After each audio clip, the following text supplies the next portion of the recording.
नमस्कार, मैं हूं स्नेहा और आप देख रहे हैं दी एज लीगल। यहाँ हम आपको कानून से जुड़ी जटिल बातों को आसान भाषा में समझाते हैं ताकि आप अपने अधिकारों को ठीक से जान सके और एक जागरूक नागरिक की तरह उनका इस्तेमाल कर सके।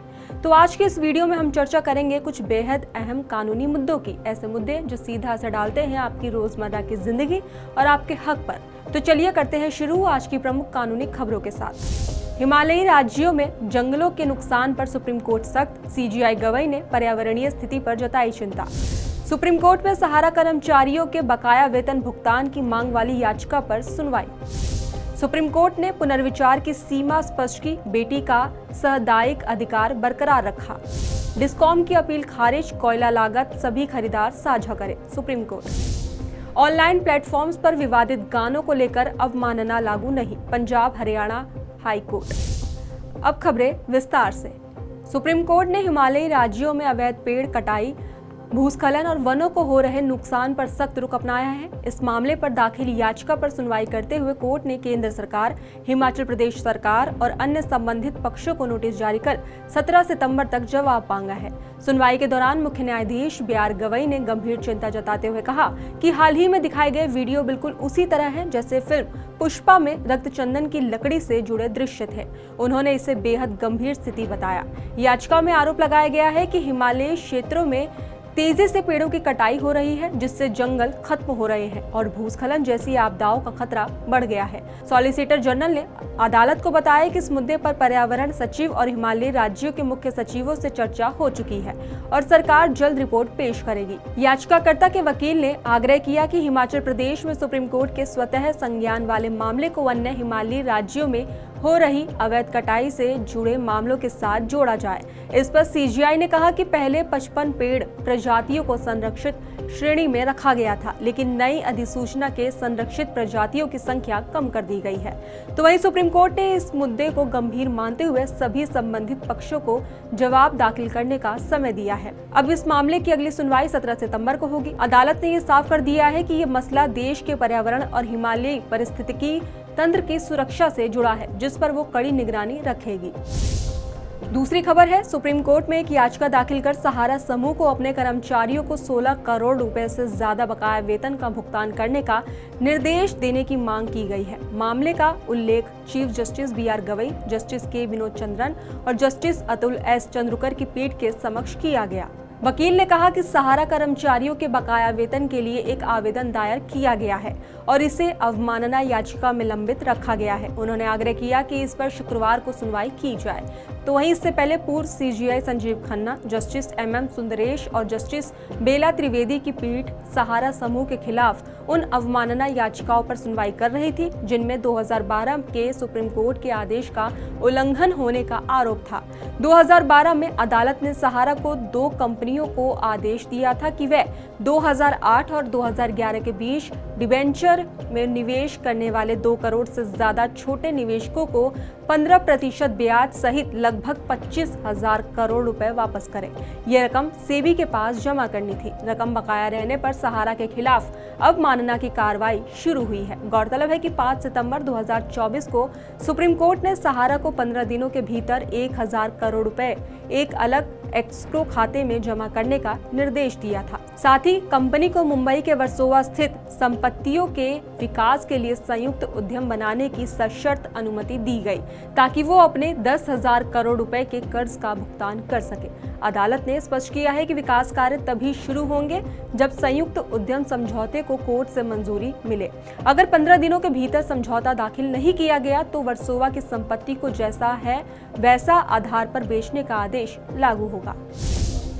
तीसरी खबर है, सुप्रीम कोर्ट ने सोमवार 8 सितंबर को एक बड़ा फैसला सुनाया। अदालत ने कहा कि हिंदू उत्तराधिकारी संशोधन अधिनियम 2005 के तहत जो है बेटियों का सहदायिक हिस्से पर पूरा वैधानिक अधिकार है और इस अधिकार पर कोई सवाल नहीं उठाया जा सकता।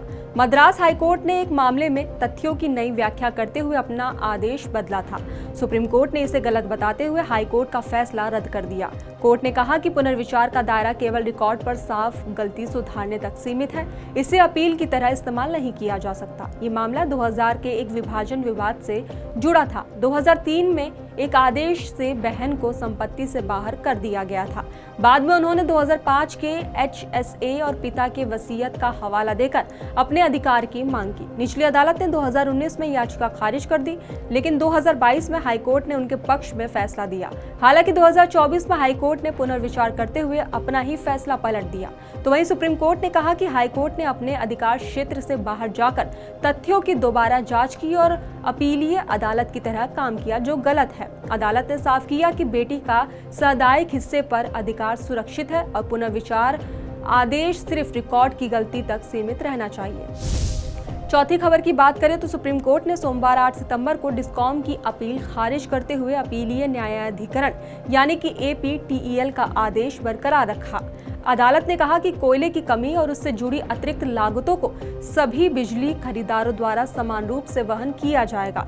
कोई भी डिस्कॉम बिजली आपूर्ति में प्राथमिकता का दावा नहीं कर सकता। ये मामला ओडिशा के JKEL के 1050 मेगावाट संयंत्र से जुड़ा था, जहां कोयले की कमी के चलते महंगे आयातित कोयले पर निर्भरता बढ़ गई। विवाद ये था कि ज्यादा लागत केवल प्रभावी डिस्कॉम उठाए या सभी खरीदारों में बांटी जाए।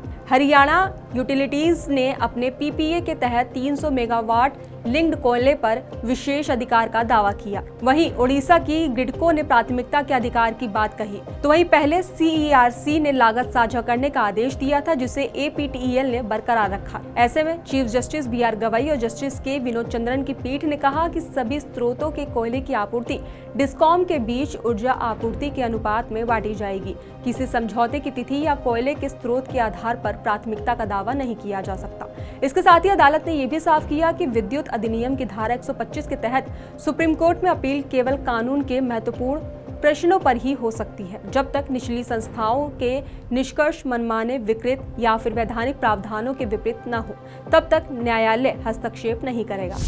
आखिरी खबर है, पंजाब और हरियाणा हाईकोर्ट ने हाल ही में स्पष्ट किया है कि रीत मोहिंदर सिंह बनाम पंजाब राज्य एवं अन्य मामले में जारी निर्देशों के तहत यूट्यूब, एप्पल म्यूजिक, स्पॉटिफाई जैसे ऑनलाइन प्लेटफॉर्म्स को हिंसा या शराब को बढ़ावा देने वाले गानों की होस्टिंग के लिए अवमानना का दोषी नहीं ठहराया जा सकता।